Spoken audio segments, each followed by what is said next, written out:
it has now come to the part which I hate the most, which is disassembling the interior plastics for this swap. This is necessary because we need to have access to the wiring that goes from the engine part to the inside of the car. We will need to make slight adaptations for the gauge cluster to work properly, as well as the connections to the ECU. We will have to run the wiring harness from the new engine to the inside of this one. To do this, I recommend that you go to the internet and look for these diagrams for the interior plastics of the car.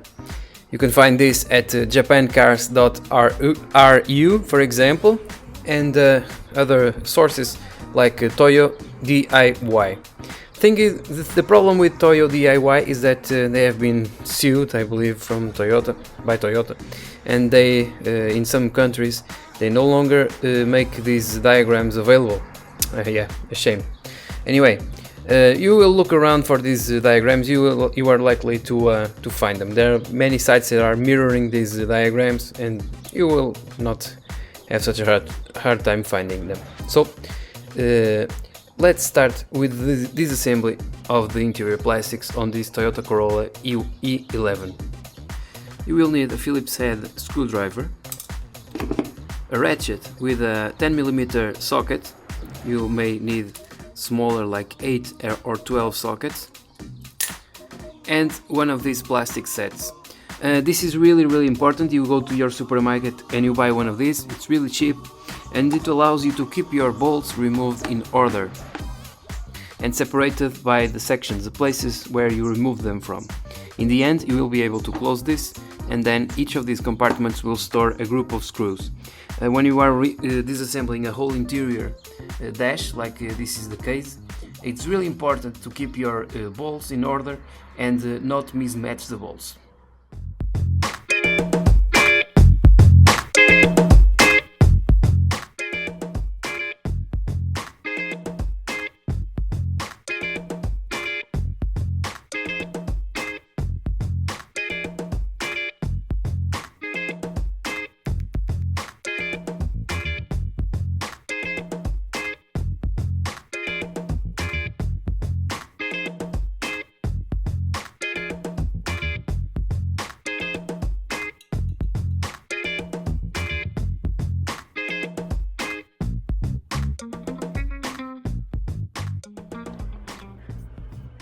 You have to remove this flap that releases the bonnet. See, now it's in place. To remove it, pull over here and then remove it. No, don't use any tools or you will break plastics.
Out comes the glove box assembly.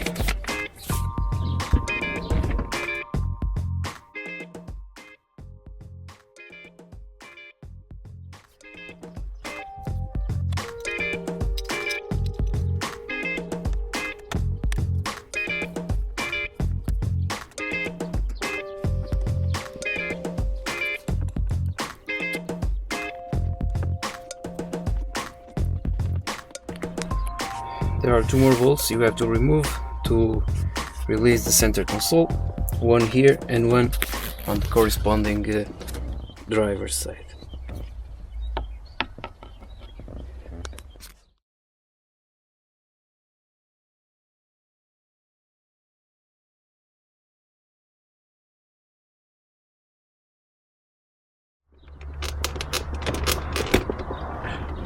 I am removing the wire for the headlight adjuster.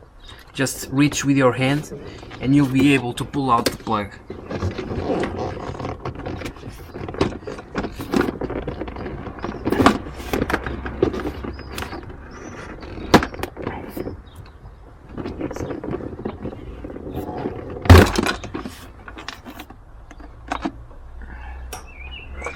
See the plug? This is the one for the height regulation switch. Gotta love Toyota simplicity. A real consumer car, very easy to assemble and disassemble. Now we have to take care of removing what remains of the center console.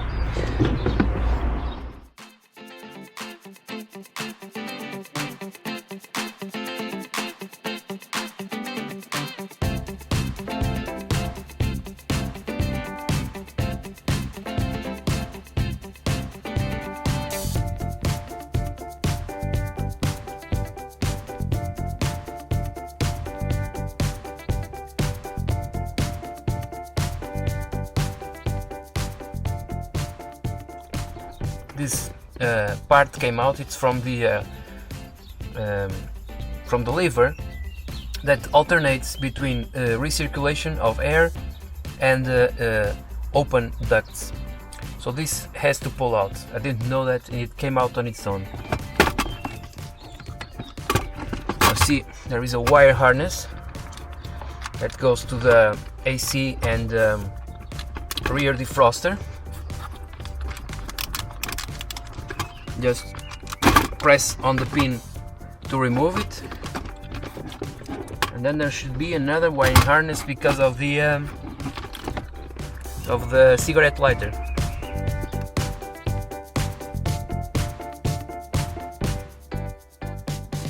There is one light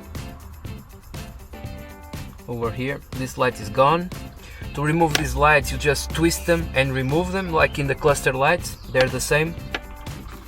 And to remove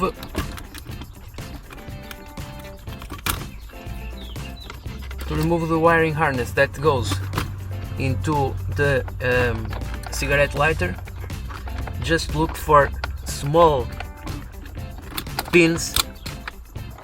As you can see, just twist them and they come out. I'll take the opportunity to replace these bulbs as well. I had some busted bulbs and I'll replace them all.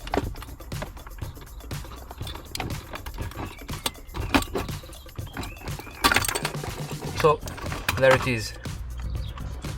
Out comes the center console assembly. So now there are more 4 bolts more. One here, one here, one here, and one here.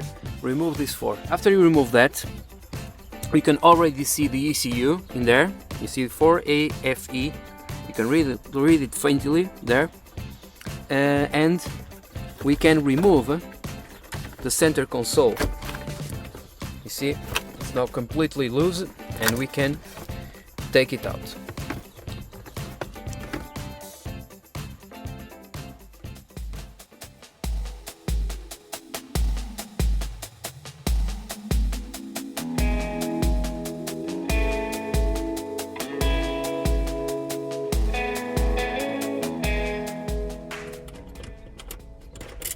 So there are 3 bolts holding the ECU. One here, and one over here.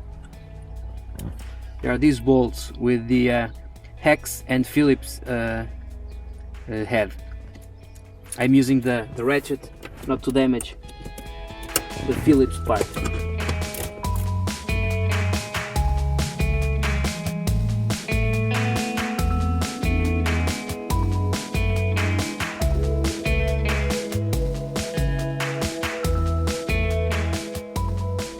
See this wire?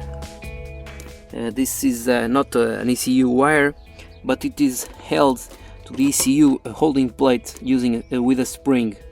We have to loosen this wiring assembly in order to lose to be able to remove the ECU, and it will only be attached by the wire plugs that run from the engine to the inside of the cabin of the car.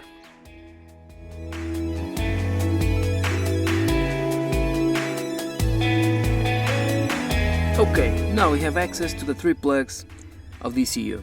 We have to remove them. They are spring loaded, much like all other plugs. You see, there is this spring, you pull on it, you push on it, and the plugs come out.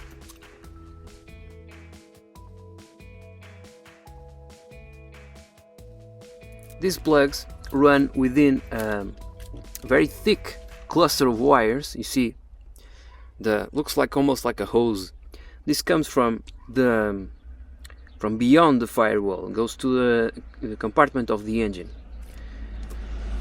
I'll need to remove this, remove all the plugs. You see one plug here, another one here. I believe this is for the AC, for the air conditioning system, because this goes into the air conditioning evaporator box. Remove this. We'll have to splice to remove this rubber protection and replace the 3 wires for the engine, because this is for the engine ECU. We have to remove this part and replace this with the wiring harness of the new engine, and then remake all the insulation and protection that holds all the wiring clusters together. Don't forget to put a little bit of tape around the plug that you are removing. Give it a name. You can give whatever name you want, just don't repeat names, and name the other side so that you know exactly which plug goes into which place.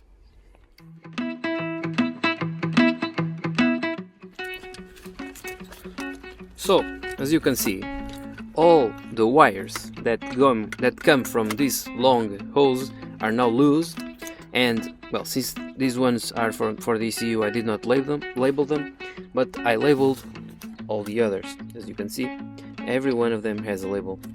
Now it is time to start removing things around the hole, so that we can pull this entire part of the wire harness through the hole that goes through the firewall. Now we have to watch the route through which these wires go. You see the large hose-like protection goes through here and through this hole in the firewall. We have to loosen this rubber grommet that protects against the water and pull the wiring harness carefully from the other side of the firewall.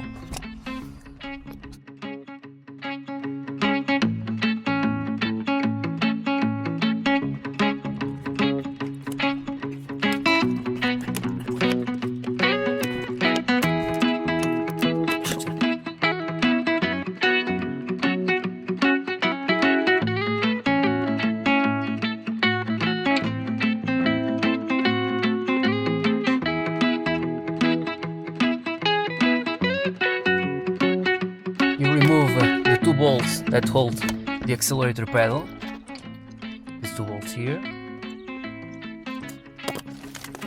and then you will be able to move around the big wiring harness. Now it's just a matter of pulling it out through the engine compartment, through that side there.